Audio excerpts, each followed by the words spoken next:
Michael Reuter's story, which is a family story and a very, very personal story, is fascinating. Like far too many Baltimore stories, it begins with horror.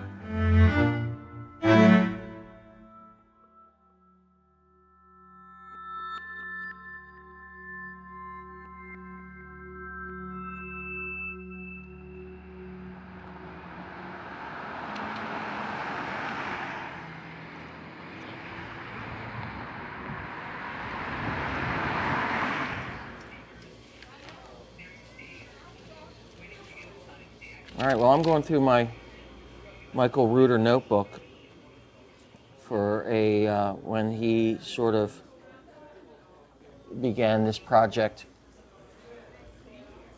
I asked him his earliest memory. Somewhere along the line, somebody told me that some of our most profound truths are in our oldest memories.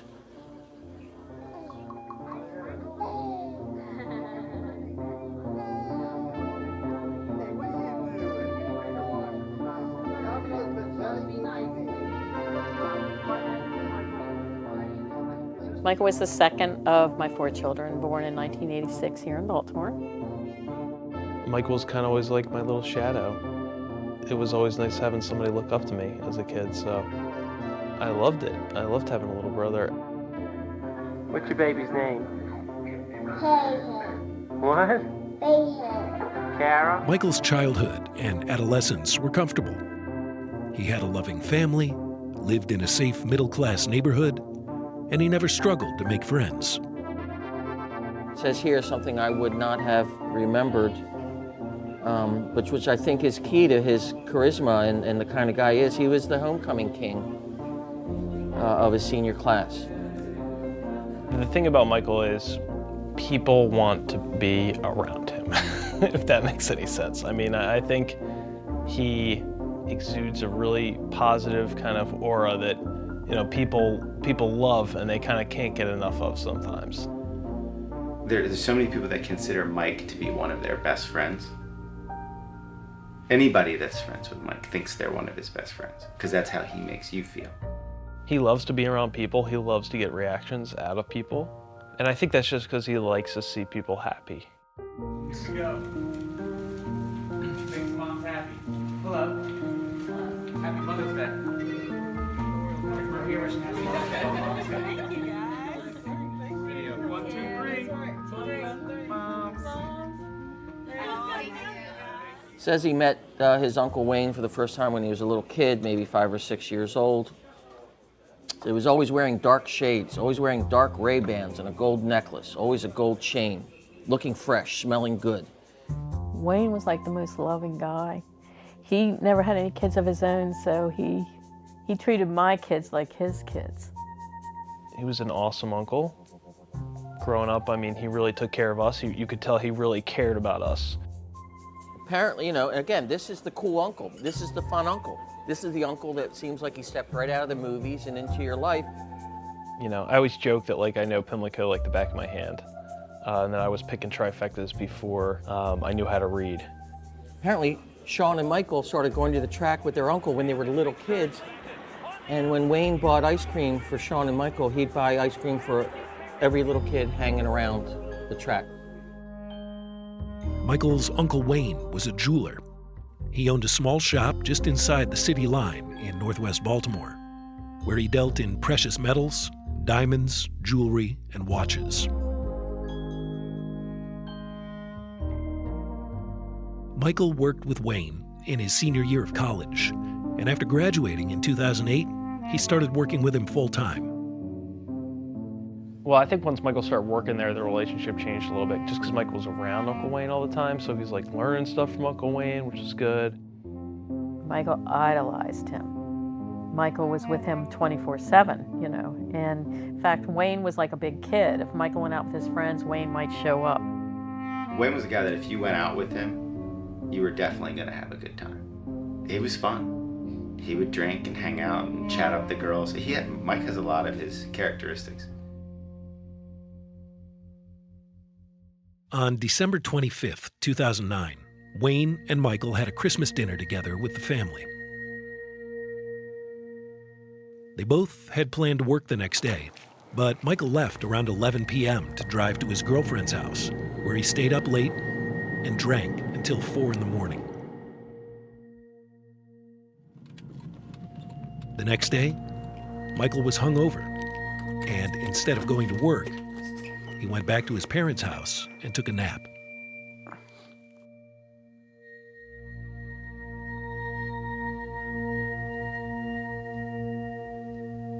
In the early afternoon, after his nap, Michael called his uncle twice. No answer either time. He said to me, it was around 4 in the afternoon, he was going to go over to the store and check on things or whatever, because Wayne would never go. Michael tried calling him a couple times. Wayne would never not answer his call.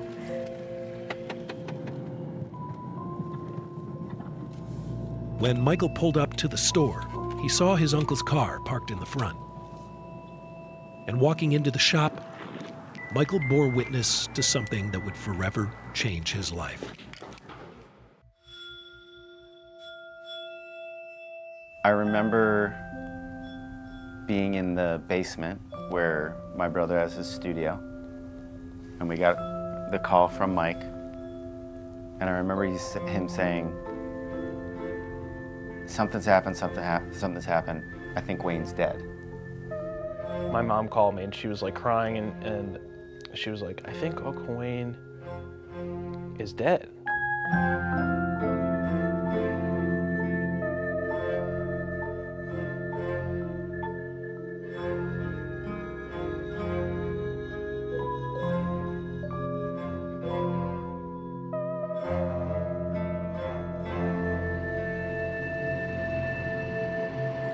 Testing, testing. 1, 2, 3, 4, testing. Today's date is December the 26th, 2009. The time is now 7:45 p.m. My name is Detective Roscoe Lewis of the Baltimore City Homicide Unit, along with Mr. Michael Reuter. Mr. Reuter, state your full name, please. Michael Andrew Reuter, How old are you, sir? 23. Now, your uncle, what's the relationship besides being uncle and nephew? It was like pretty much we're very like best friends. He knows everything about me. I know everything about him. You work together? And I worked with him, yeah. Okay. Is there anyone that you know of that may want to do harm to your uncle? The only thing I thought of when this happened was there's a guy I know named Steve who had dealt with my uncle before, just a regular transaction, whatever. Maybe he had like some diamonds or gold and he sold it to my uncle, whatever. Nothing. And then Steve came to him recently. He knew some guys in New York with a lot of gold, and he indicated to my uncle that it was stolen. And he had come back, and my uncle eventually told him he's not going to do it. So your uncle dealt with Steve in the past? He has, yeah.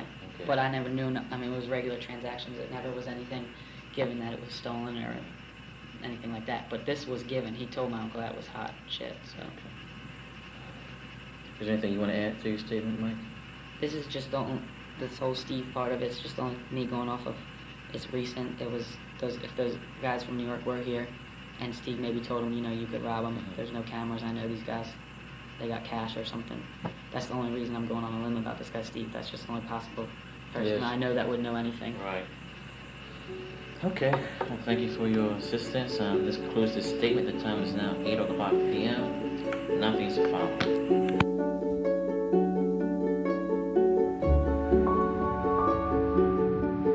So I asked Sean, did the murder affect Michael differently than it affected you? And Sean, the oldest of the 4 Reuter kids, says, I think it did. He actually saw the brutality. He actually saw Wayne dead. I knew. I was like, man, you don't come back from something like that. Like, I remember thinking that. I was like, that will fuck somebody up, for sure. Yeah, it was a super upsetting kind of situation because Mike was supposed to be at work that day. The thought that kept running through our head is it could have been him, should have been him. Thank God it wasn't. So there was a relief to it, but there was a paranoia that maybe it wasn't done. So I remember for a long time thinking, are they trying to, because they probably knew that Mike knew, would they try to find him to finish the job so that he wouldn't talk? Getting back to ordinary life was proving to be difficult. So Michael moved back home with his parents. He came back here and basically went through a really bad depression. Couldn't get off the sofa, for a long time. In addition to the depression, there was anxiety and crippling panic attacks. He went to a therapist for a few months, but he eventually stopped going, choosing instead to cope on his own terms. It's a strange thing when somebody's going through a life-altering experience. You want them to feel comfortable. And that meant that we had to go to Atlantic City for the night. Well, I mean, it was fun. Grand, baby. That's $1,000 to start off the trip. Burn! Most of what we were trying to do was have a good time, to forget about what had happened, or to live a memory that they had shared together, meaning Mike and Wayne, or us and Wayne, in a way that reminded us of our past experiences, but then we were together at that moment and we were having a good time.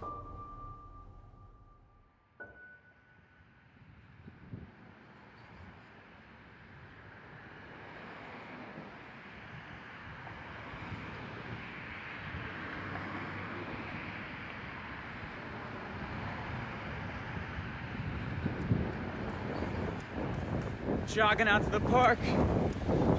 Gonna do some fucking sprints. How bad do you fucking want it? How bad do you want it? The funny thing about Michael is he's like, he can really fool you into thinking like he's doing fine. It's 6 years after Michael found his uncle murdered in their store. And at the age of 29, he's the co-owner of a successful real estate title company. Anecdotally, I think Michael's just like doing really well business-wise. That was the other thing, kind of. I mean, he was still managing to really do well business-wise and better than most people could do sober. Although Michael was consuming alcohol at an excessive rate, on the positive side of things, he was able to get back to being the extrovert that he naturally is.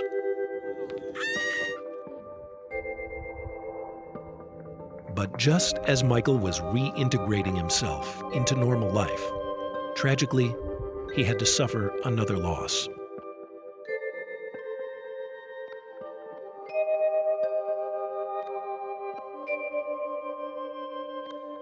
To watch your dad fight cancer is nearly an impossible thing to do. Daryl, being so strong, having so much love for us, he didn't show weakness. Never showed us he was scared, never showed us he was nervous. Thank you all. Dad, I love you. On June 20th, a day before Michael's father was buried, state prosecutors indicted Stanislav Stephen Yelizarov in the 2009 killing of Michael's uncle Wayne. It was crazy because my husband always said, I'll never go to my grave until I found out who murdered my brother. And that's the honest to God truth. The night before, we all found out who the killer was. And my husband didn't go to his grave, not knowing. For the past few years, while Michael had given up hope of seeking justice for his uncle's killer, his father had become fixated on the case. Michael's dad, Daryl, kept writing letters to the FBI saying, take a look at this one particular individual. This is the guy that killed my brother. I knew he had reached out to the FBI, and I knew he worked on it for quite a long time with the FBI, but my husband didn't tell me everything, like he didn't want me to worry.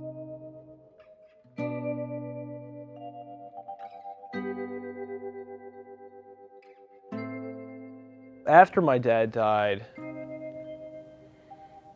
it just, there was a lot of worrying about Michael.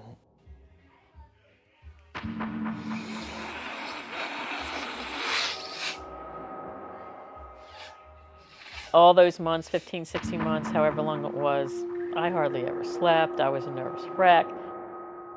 We would often try to talk him into getting help, but he would always say, I'm okay, and when you knew he wasn't. Let's go!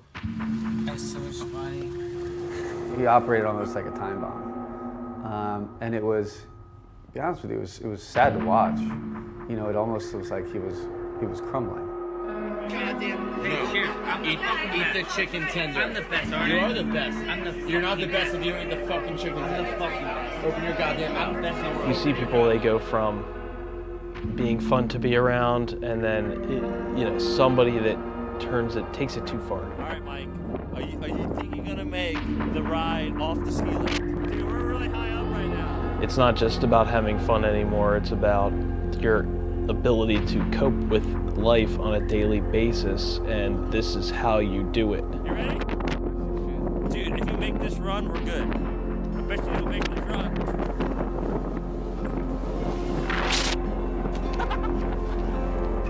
He was spiraling, and I think it was him coping with all these external factors in his life that aren't going. They were out of his control. In 2009, my uncle was murdered in his jewelry store. Someone came in, brutally murdered him, found him several hours later, lying face down on the floor. Dragged to the back, shirt was pulled up, there's bullets all in him, shot up all through his body. Shot through the back of his head.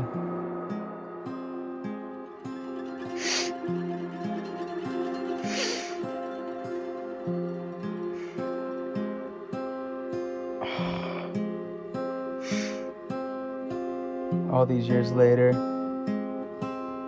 found the person who did it, fucking coming for him.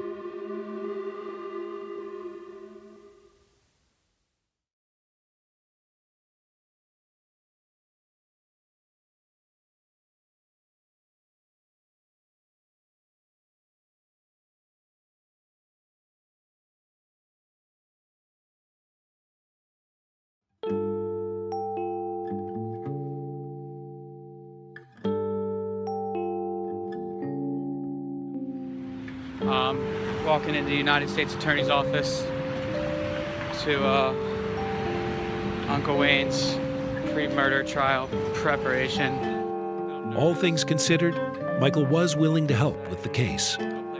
But it was a heavy weight because he had to relive the events and the trauma involved. Just finished the pre-trial prep for Wayne's murder. It was about 3 hours. Fucking hard. It's intense. Basically just had to go through, the whole time frame of everything from start to finish. He's the glue that holds his family together. And being the glue and being a connector of, we'll just talk about your family unit. That's a great compliment, but that's a whole lot of responsibility. Here in Ocean City, 4th of July, packing a fat lip. Got the family and the girlfriend and all other fucking bullshit behind me. Going to the boardwalk. Fucking not really sure of the point of this. Life is shit. Back in the day. During this bout of sobriety, Michael was focused on growing his business. His real estate title company was flourishing, and revenue was increasing. Once he was able to reach a level where the money could change other people's lives more than his own, I think that's when the focus got more sharp. Michael always talks about how he wants to take care of me, and this is his main goal for working as hard as he does. I'm giving my mom $10,000 in cash on Father's Day. I know that all the work that he does is going towards his goal of helping the family and taking care of them first before he even takes care of himself. Is he serious? Yes, he's serious and crazy. He's just that kind of guy. 10,000 big ones, baby. Come on, Mia. Swallow it and poop it out later. What's up, LaCroix? You know that I crave ya. With 20 choices, I love every flavor. I like to sip a lot, like how the bubbles pop. Sure think I'll never stop. Welcome to the flavor drop. Now back to the pure lemon lime, orange on the berry. Really, really like them, it's kinda scary.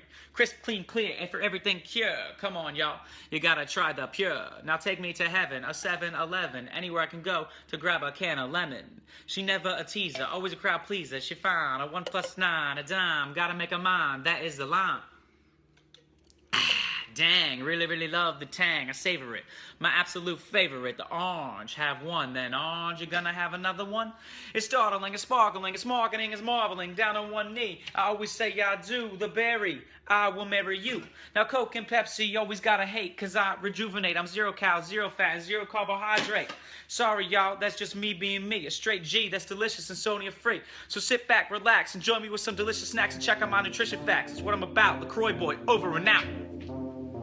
When we talk about personal branding, this is not an easy thing, but Mike doesn't struggle with that. If you talk to anybody that knows Mike, one of the first things that they'll say about him is, everybody likes Mike. Not hard to build a personal brand out of something like that. Michael took a deep dive into social media marketing and personal branding.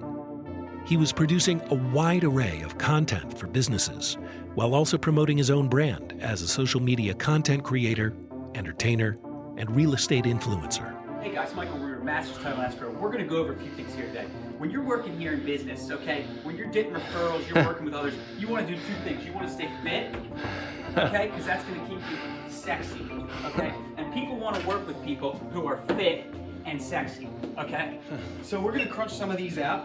The mind, the body, the soul, they're all connected. Don't drink tap water. Drink this expensive shit. It just radiates, work with me, work with me. Let's not forget. He's one of those people that realized kind of early on that you can have a separation between your business and yourself from that standpoint, and you can almost end up growing yourself bigger than the business.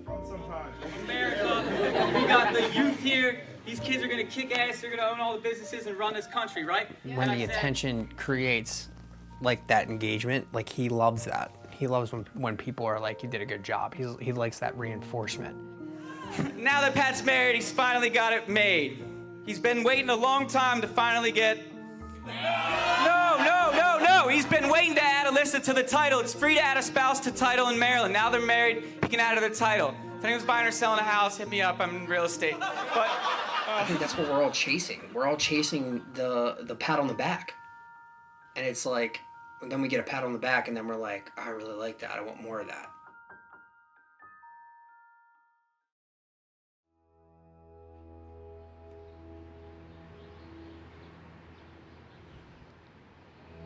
Getting ready to go face the man who murdered Uncle Wayne. This is for my dad. Wanted this so bad. Day he was buried was the day this fucking scumbag was charged. Went right up to heaven, did his part. I worked with the FBI, United States Attorney's Office, for many years. Now it's time to do my part. I'm ready to go. I'm ready to fucking do this. Never felt more alive and ready for something in my life. I'll keep you posted. I love you.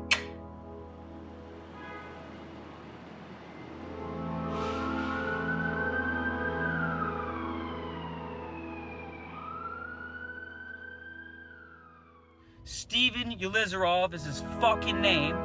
Got scared to face the motherfucking music. He knew he was going fucking down. And he has pled guilty to killing Uncle Wayne. Motherfucker, we found who did it. We fucking got him! Game over, bitch! Woo! After the whole sentencing was over, and I remember Michael met a friend, and they went out to Atlantic City and started drinking all over again. 375 days.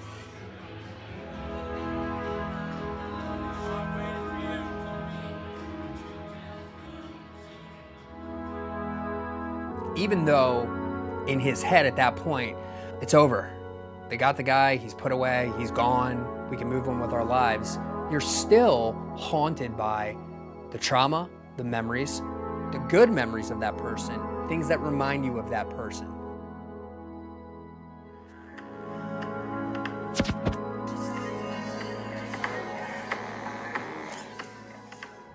He was looking for outs. He was looking for ways to escape the real world and increased those dopamine levels to the point where he could forget for a short while what he either saw or had to run from.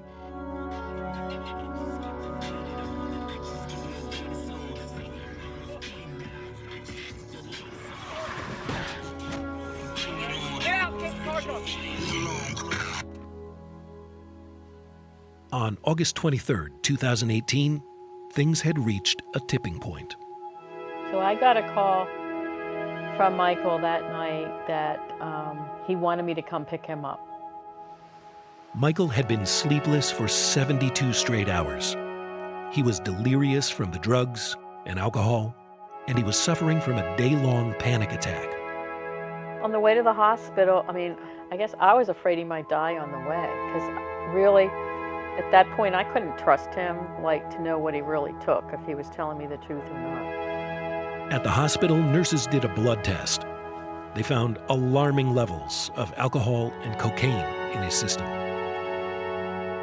But it wasn't until Michael expressed suicidal thoughts that they admitted him to the hospital. I think he finally realized whatever he took that night that I took him to the hospital that made him feel so bad. He was saying, now that I recollect on the way to the hospital, I'll never do this again. And in my head, I'm like, oh yeah, right, you'll get out of this one and you'll start doing it again. All right, checking into rehab. Got my boy Lewis with me. They just took my bags. They're getting my room ready. Look at this. Look at this here. We got basketball courts out here, some table tennis. None of the drug addicts are playing basketball. Lewis, thanks for the lift. See y'all on the other side.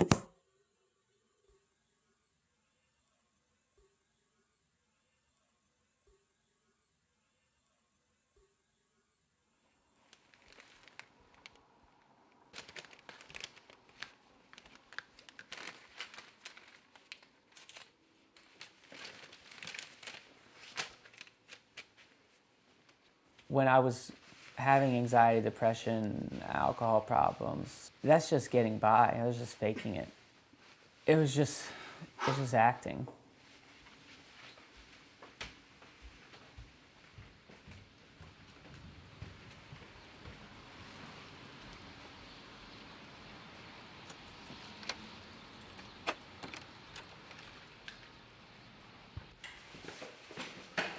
So back here, we had one big wall here.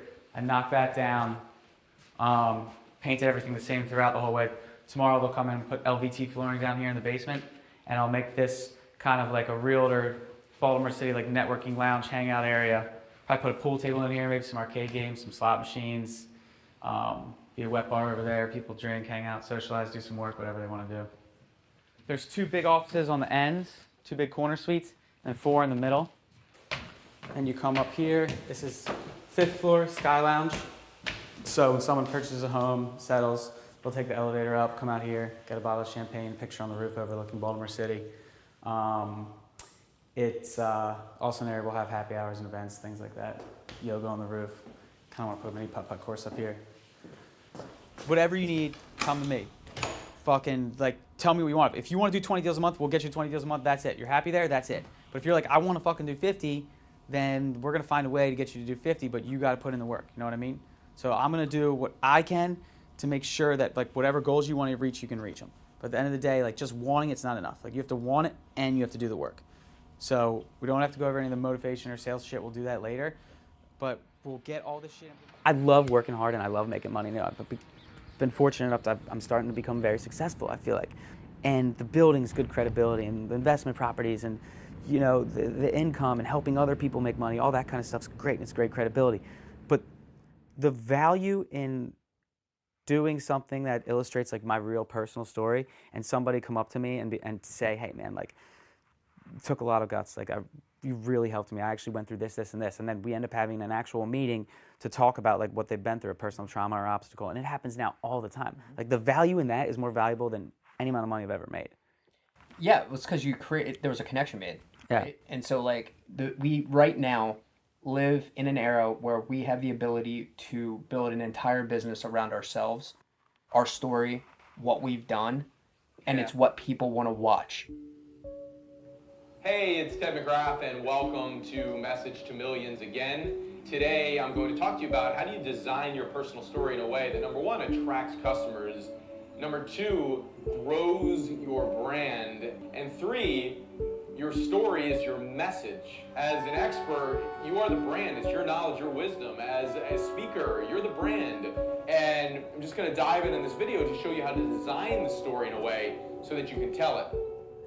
Rafael, I want to try to write a speech, put together some sort of a presentation to try and help and inspire others. Yeah, it's a motivational thing. I mean, look, I just need you, I need you to help me polish it, structure it. Obviously, that's your area of expertise, not mine. I want to make sure it's something possibly impactful, help other people. Okay. All right, Tuesday. Thanks, man. I'll see you there. Appreciate it. Bye. It's like I have these, I like to call them these invisible scars. When I know other people know about it, it's like the healing power involved in talking about it is unbelievable.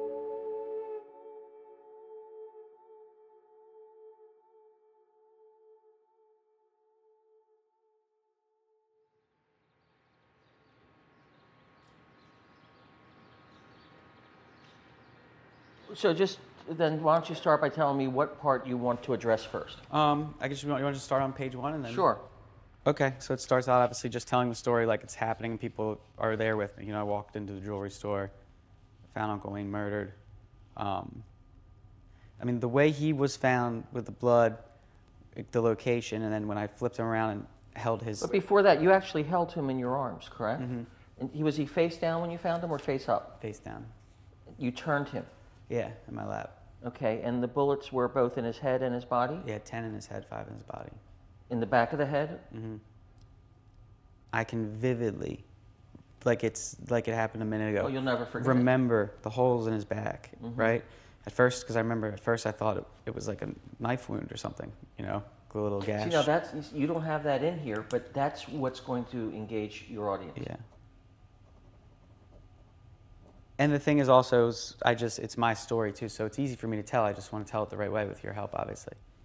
Yeah, I think we're working on structure and some nuance here, and then we'll get to the really, really big part, which is what is the true heart of this document.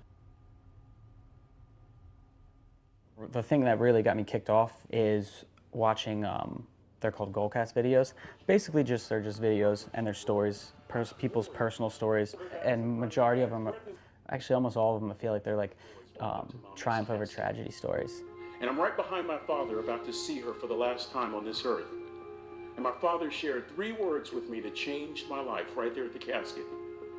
He said, "Son, you keep standing. No matter what, you don't give up." Oh my God, it's and like watching that, I'm just like, I'm talking to you today. I just want to fucking do great things with like the powers I've been given from the journey I've been on. Like crazy things. I am literally crazy, but I want to do great things at watching that. I mean, it's fucking awesome, dude. When I left the hospital after hitting rock bottom, I made a decision to seek help. I needed to figure out how to become the best version of myself, which was a challenge because the Michael Reuter I'd known my whole life no longer existed. For way too long, I played victim, pointed fingers, and felt sorry for myself. But when I decided to seek help and change my attitude and mindset, I found an endless amount of power and motivation in my trauma, pain, and failures. The most important message I can provide to others through my story is this: you have to find what drives you and brings you happiness.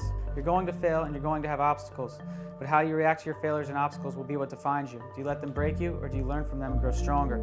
Through the ordeal of what I've been describing, I developed a superpower. That superpower is the power to know what makes me happy. If my father had not died and my uncle was never murdered, I would never have fallen to rock bottom and be standing before you today.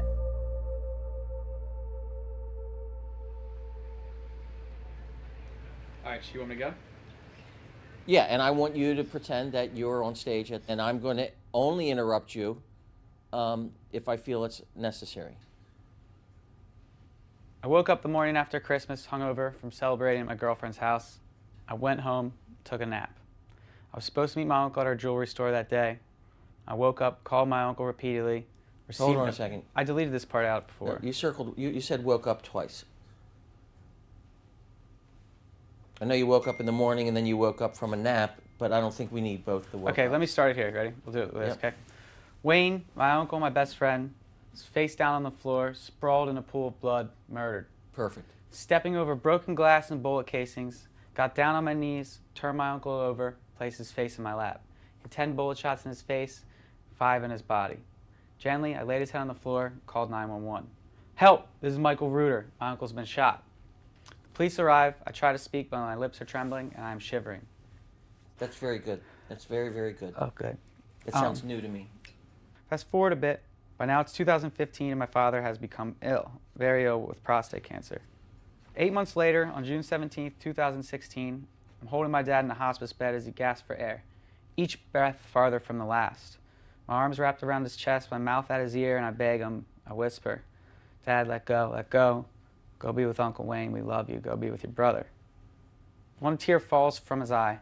He takes his last breath. At this point, I'm running a successful real estate title and escrow company. At least I believe I look successful to the outside world, but it's all an act. Hold on a second.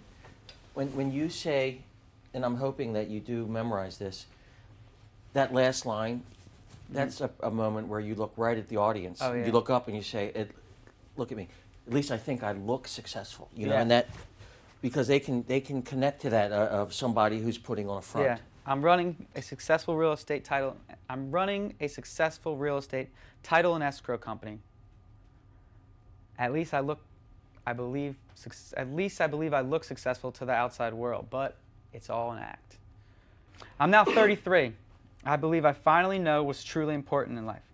Life's a journey. There are ups and downs, good times and bad, but I know it motivates me, drives me, and pulls me to be the best version of myself.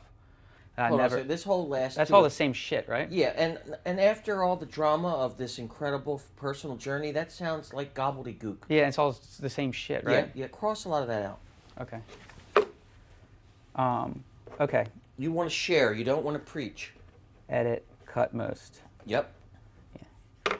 A lot of this is like language that I use when I'm giving sales presentations because you have to like fill in these gaps of like, okay, if you want to obtain a goal, you can't just want to, you have to. So, so that's like where I come from, so it's hard for me. And your personal history is not for sale. Yeah. So what I'm saying to you is that each time we're together, we strip away more of the sales and get to more of the heart. Yeah, I agree. You know, and it's not your fault that there's still some sales in there. That's who you are, right? And you do live in multiple worlds. People need to believe that this is as sincere as Jimmy Carter, who doesn't go around the world giving speeches for $1 million. He goes to horrible neighborhoods and builds houses. When I left the hospital after hitting rock bottom, I made a decision to seek help. I needed to figure out how to be the best version of myself, the best version of Michael Reuter. I gave up drugs and alcohol. I began eating healthy and investing all my time and effort into doing all the things I believe would help me improve, excel, and grow my business and grow myself. From everyone at Masters Title, thank you so much, seriously, everybody for being here. We're super appreciative. We couldn't have done any of it without all of you, friends, family, especially you realtors. Really like you guys a lot. Each and every day, I grew stronger, healthier, and happier. My family was at peace. My business was projected to close at over $2 million in sales, a 60% increase from the year before. Through the ordeal of what I've been describing, I developed a superpower. That superpower is the power to know what truly matters in life. I am inviting you to either go on this ride this year with me or not. It's fucking up to you. I'm not telling anyone. For me, that day was finding my uncle murdered, watching my dad die a slow death from cancer. I'm now 34 and finally able to recognize what's truly important in life. It's how you respond and decide to react to the bad days, traumatic situations, obstacles, and struggles that will shape who you are. The response from people is so transformational because I'm willing to go into the pit, because the pit equals transformation and vulnerability. And I feel like if you don't have that, you don't have a story.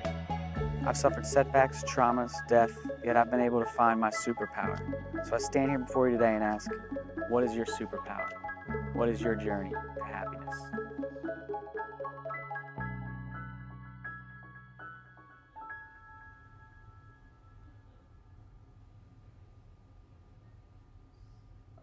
Okay. We got to get to the heart of the matter here, brother. Should I pull up the rewrite? If you want to. But really, what I want your responses to be from the gut I think we're more there now. And not from, oh, we're definitely more there now, but we have a huge sticking point. The Achilles heel of this thing is this superpower idea. Yeah. I've been thinking about it since I turned in the last rewrite. Your superpower is being Michael Reuter. You cannot transmit the superpower of being Michael Reuter to John Doe. Yeah. Are you willing to consider letting go of the superpower analogy, or do you think there's something there? No, I'm not asking you to let go of it.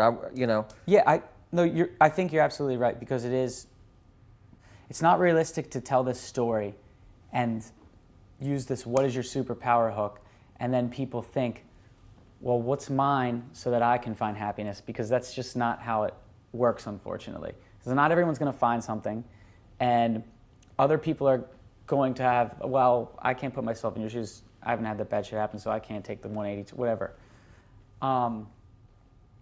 So I think it's more about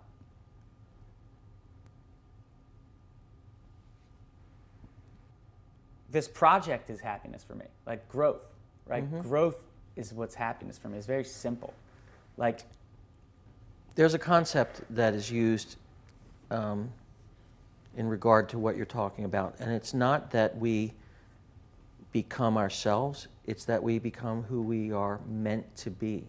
Right. That who Michael Reuter or anyone else who's listening to this is meant to be is just a little bit beyond where we are. And we continue to grow so we can reach there, and then once we're there, then it's a little bit more beyond us. And that process continues to the end. People have been trying to tell other people the path to happiness since man first learned to speak. Yeah. You know, you are the latest in a very long line. Some people have gotten rich telling other people how to be happy. Most of them are frauds. Yeah. Most of them are charlatans. So notice what I'm doing here now. I took you into the pit moment, and the pit was me on the kitchen floor, so every story has a pit. You go into the pit, it's the vulnerability, that vulnerable, dark moment on the kitchen floor where I had pause about sharing this with people. What would they think? I overdosed with drugs in that home? What's up, Ted? you know, I think you both, for the most part, especially you, know the story pretty much inside and out. And I wanted your guys' help with, I'm on stage, I'm telling this whole story, and there's supposed to be a takeaway, right? So it's like the story has trauma, grief, it touches on PTSD, anxiety, addiction, depression. Like, I could make the story about any one of these things and target those audiences or whatever. But for me, originally, when I originally wrote it, I had like a find your superpower type of theme, right? And for me, that was being able to overcome adversity and put what's important in life into perspective. I think, as we were talking before, that content is always evergreen and it can change. So I would say don't necessarily place such an emphasis on having to get it perfectly right just this time, because you have the rest of your life to tell the story, and you're still figuring out exactly what it means and how it can be most inspirational. I mean, it just so happens that I can relate to a lot in this story, right? Like, I can relate to anxiety, I can relate to loss. You know, I've lost family members, Right. not necessarily in that fashion, but it's not. Anxiety right? is something that guys typically never want to talk about because it demasculates us. You make right? it makes you weaker, but I think it actually makes you stronger. Right, and so like a panic attack, a real panic attack feels like you're dying. They are the scariest thing You think in the you're world. dying, and you can't breathe, and it's like terrible. And there's people that like they deal with that on a daily basis, and they don't talk about it. And if they realize if they talked about it and shared it with other people, and they see other people that are doing well, I was getting them all the time. It was the worst thing in the world. I think another theme for this could be how transparent and vulnerable you are and how that leads to power. I think that's something you can elevate as part of your platform and talk explicitly about during the speech, which is that your worldview is being vulnerable, is actually uplifting for yourself and for those around you. Play on the theme. By telling your stories in such a vulnerable, transparent way, that could help the audience to do the same thing. Yeah. That's good.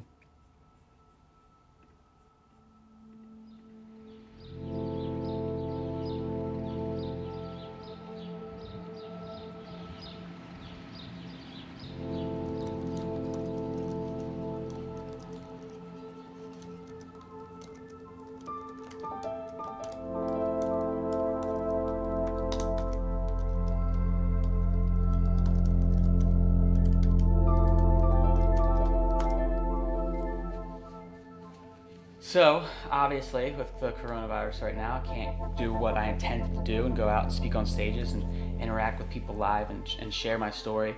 So I decided to pivot, throw up a video camera, make my own Goalcast video, throw it on the internet, see what happens, go from there.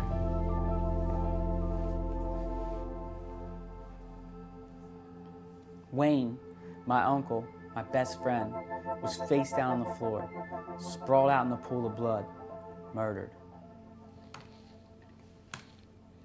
Wayne, my uncle, my best friend, was face down on the floor, sprawled out in the pool of blood, murdered. I think that's not perfect, thank you. Wayne, my uncle, my best friend, was face down on the floor, sprawled out in the pool of blood, murdered.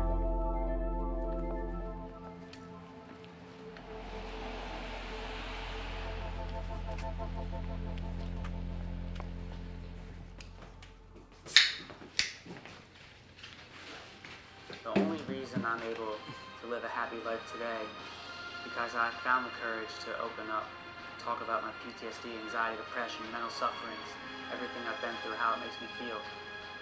Right now we're facing this crazy pandemic, circumstances that we've never seen before. So now is the time. I wanted to remind anyone who may be suffering in silence to remember you are not alone. Sharing your story does not make you weak. Sharing your story makes you strong. Sharing my story is the only reason that I'm able to live a happy life. So don't suffer in silence. Share.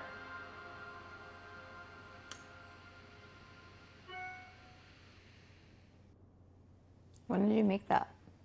Last Saturday. Because remember I was like practicing the speech at your house? And you found all those poster boards where I was like using it to memorize? Downstairs? Yeah. Oh, okay.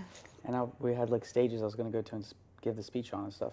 But since we can't do that now, I was like, fuck it, I'll just film it and just put it on social media for now instead and see where we go from there. I guess, what are you expecting back from people? Mate, the best thing that could happen is someone sees it, that needs help and goes and gets help, and I never even know about it. But I don't know. Maybe people will call me a loser, but I don't care about that.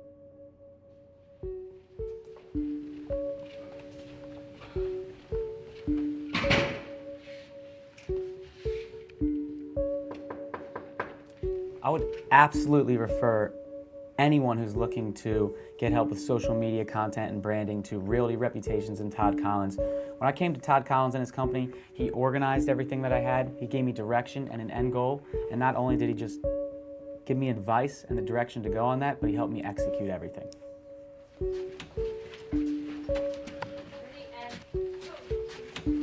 Once we make this Goalcast video, what do you think I should do? Post it to Facebook, YouTube, all that. Just put it out there on my social media channels. I know I can market it. I'm going to put it in all the groups that it applies to: mental health, addiction, whatever, all that kind of stuff. Like with something like this has got to be all calculated. Yeah. This is all looking at the data, and deciding.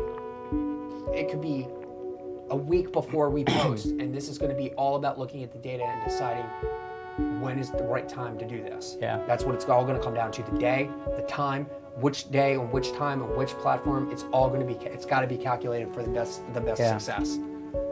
Okay. Right. So I'm gonna write down a whole plan for the Goalcast video. So today is June 15th, 2020, and I'm almost 2 years sober. So coronavirus hits, stages get canceled. Basically just filmed the speech at my house. I'm just gonna release it on social media.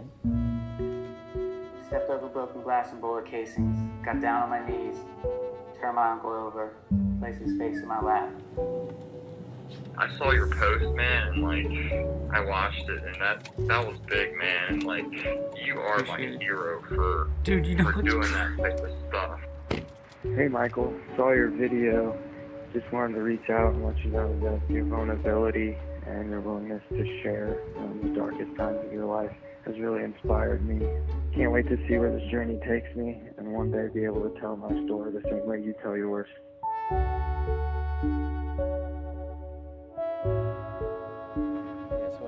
I posted on June 15th. Look, by June 17th or 18th, it was the way Facebook works. It gets shared. Yeah.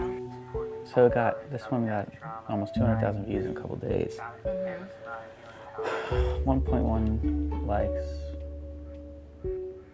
Yeah, I got like hundreds of messages. I had people that I know very, very close to me, that some of them you know, come to me and tell me that they've never told anybody else, and they told me they wanted to kill themselves. And you're like, holy fuck, you get some messages from people, and I have conversations, and it's like magical conversations. Seriously, it's magical. And it's like somebody else has to be in that same boat or in your club or whatever. And then like the power you two can have through a conversation is unbelievable. So what are your next steps here with your goal cast? And what I'm going to do now is I'm just going to continue like trying to help people, and I'm just trying to figure out the most effective way to do so. So like grow with my audience, whatever, maybe. Please turn left in 900 feet onto South Highland Avenue.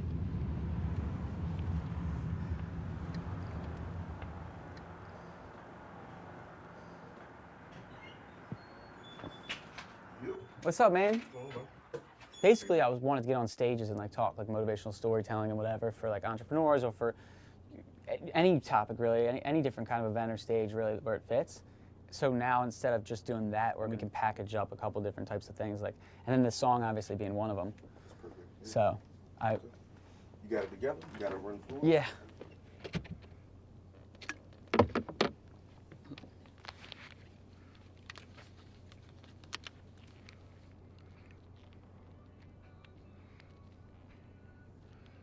Was December 26, 2009. What I saw that night changed my life for a lifetime. I walked in my uncle's store with my heart full of love and found him laying dead in a pool full of blood. My heart went cold and my mind went numb. Put his face in my lap filled with holes from the gun. My life full of pain, depression and fear. Working toward moving forward without my best friend. Putting out this type of content, which I want to create on a more of a mass volume and a scale level.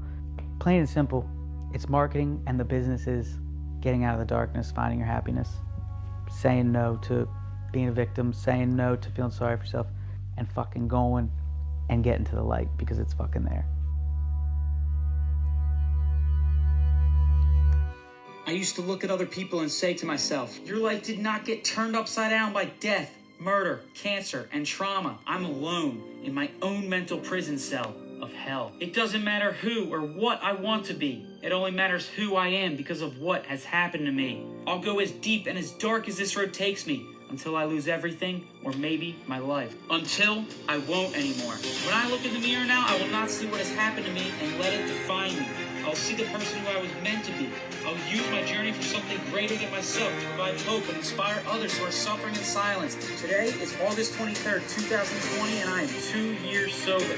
Each day get closer to where I'm going and further from where I once was. The last 2 years I've found a passion and desire to help others. I've met, spoke to, and messaged with countless people suffering in silence. I received one message in particular from a person I never met. A person who told me that sharing my story gave her the strength to tell her family she planned on killing herself. Maybe I saved her life. To my mother. If someone responded and said, why'd you waste your time on this? I'd say, maybe it's the way it makes me feel. I don't know. Selfishly, I think it like gives me a purpose for all like the pain that I've been through and that I have, and like lets me channel it in a positive way.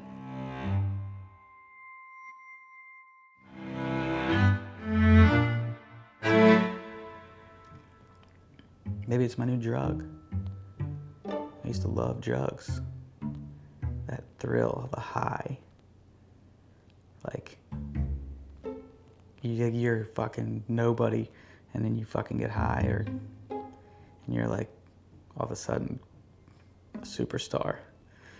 Maybe this is the way I'm still a superstar. I don't know.